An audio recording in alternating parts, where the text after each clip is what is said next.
북한과 미국 간의 비핵화 협상 교착 상태가 매우 장기화될 것으로 우려되고 있습니다. 트럼프 대통령이 김정은 국무위원장과는 11월 대선 때 이전에는 만나기 않을 것처럼 얘기를 했고요. 또 김정은 위원장도 아마 트럼프 대통령의 재선 여부를 지켜보기 위해서 시간 벌기에 나서지 않을까라는 생각 때문입니다. 마침 김영삼 정부 시절에 청와대 외교안보 수석을 하셨던 정종욱 교수께서 현재 워싱턴에 치료 중이십니다. 그 의견을 한번 들어보겠습니다. 교수님 안녕하십니까? 안녕하십니까? 오랜만에 뵙겠습니다. 네, 말씀드린 대로 비핵화 협상은 상당히 장기간 올 연말까지도 아무래도 좀 교착 상태가 계속되지 않겠느냐는 우려가 있었던 게 트럼프 대통령이 11월 대선 이전에는 김정은 위원장과 또 다른 정상회담을 원치는 않을 것이다라는 것이 보도까지 됐고요. 또 미국의 대북 협상팀도 사실 지금 거의 뿔뿔이 흩어지고 있는 상황이거든요. 교수님께서 보시기에는 어떤 생각이십니까? 특히 지금 북한의 경제 상황이 좋지가 않은 걸로 알고 있습니다. 네. 그래서 뭔가 제재 해제를 통해 가지고 북한 경제가 숨통을 틀 수 있는 그런 계기를 마련하려고 그러는 것이고, 미국 측으로 볼 때는 그거는 먼저 북한이 비핵화에 대한 확고한 그런 어떤 의지를 표명을 하고, 그리고 로드맵까지는 안 가더라고 하더라도 부분적인 그런 기획 같은 걸 제출을 해 주기를 기대했는데 그게 아마 안 되는 것 같습니다.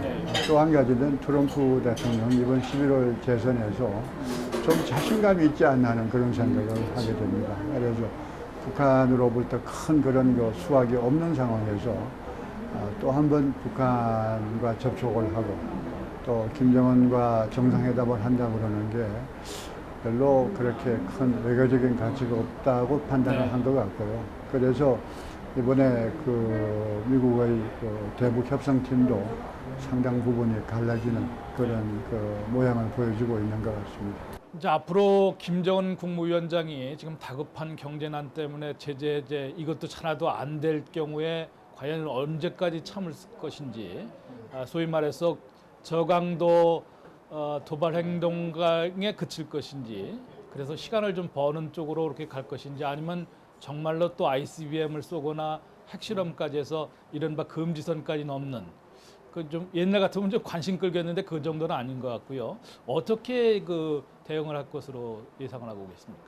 특히 ICBM형의 미사일을 쏜다든지 새로운 핵 개발을 핵 실험을 한다든지 하는 그런 것이 상상이 될 수 있겠습니다만, 그러나 제가 볼 때에는 북한 쪽으로서도 그렇게 지금 적극적인 도발을 하기보다는 11월 선거가 끝나가지고 새롭게 미국의 이 정부가 들어선 다음에 그때부터 본격적인 전략을 수립하지 않나는 생각을 합니다. 또 김정은 위원장이 고강도 도발 행동이나 금지선을 넘지 않을 것으로 보는 또 이면에는 아무래도 이제 중국도 그것을 바라지 않기 때문에 그런 거 아니냐.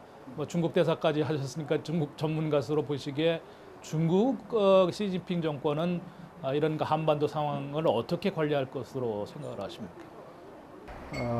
약간 좀 애매한 적이 있습니다. 애매한 점이 있어가지고 우리가 예측하기가 어려운 좀 있습니다만은, 그러나 북한에 대해서 어떤 핵심적인 중국의 이익이 걸려 있다고 생각을 하면은 행동을 할 걸로 생각을 합니다. 다만 지금 상황에서 시진핑 주석이 그런 핵심적인 국가 이익이 걸려 있다고 볼 수 있는 그런 상황은 아닌 것 같고요. 그래서 중국으로 볼 때에도 북한이 극단적인 도발을 해가지고 한반도의 긴장을 고조시키는 것은 바람직하지 않은 것이고, 또 그런 의미에서 일조를 하겠습니다만은 근본적인 문제 해결을 하기 위해 가지고는 중국이 사실은 내놓을 카드가 그렇게 많지 않다고 저는 생각을 합니다. 문재인 대통령 한국 정부만 조금 남북 관계에서 뭐 제재를 피하면서까지도 금강산 관광 재개라든가 또는 경의선 또 이제 개성공단까지 좀 그게 전시용으로 그런 정부 방침을 이제 추진하고 있는 것인지, 아니면 좀 비현실적이라는 지적도 있는데 어떻게 보십니까? 저도 우리 정부로 볼 때는 그 남북 관계의 그 평화 정착이라든지 그 핵 문제 해결에 있어가지고 남다른 그런 그 집념을 가지고 행동을 해왔기 때문에 안타까운 점은 있을 겁니다. 그러나 우리 정부가 할 수 있는 건 그렇게 많지 않다고 보고 있고요. 그리고 특히 이제 중국을 활용을 해서 북한을 움직인다고 하는 것은 그건 지금 제가 알고 있는 중국의 그 정책하고는 그렇게 잘 맞지 않는 것 같습니다. 역시 우리도 이번 그 선거 끝나고 또 대통령 선거도 있고 하니까 국내 정치적인 상황과 같이 이렇게 연계해서 북한하고의 관계가 진전되지 않나 그런 생각을 합니다. 네. 한인들로서는 가장 어려운 순간이 교수님도 말씀하셨지만은 한미 동맹이 중요한 건지 아니면은 한중 관계, 뭐 남북 관계까지 이게 막 엉켜 있다 보니까 어떻게 처신을 한국에 해야만 잘 했다고 이제 평가를 받았을지.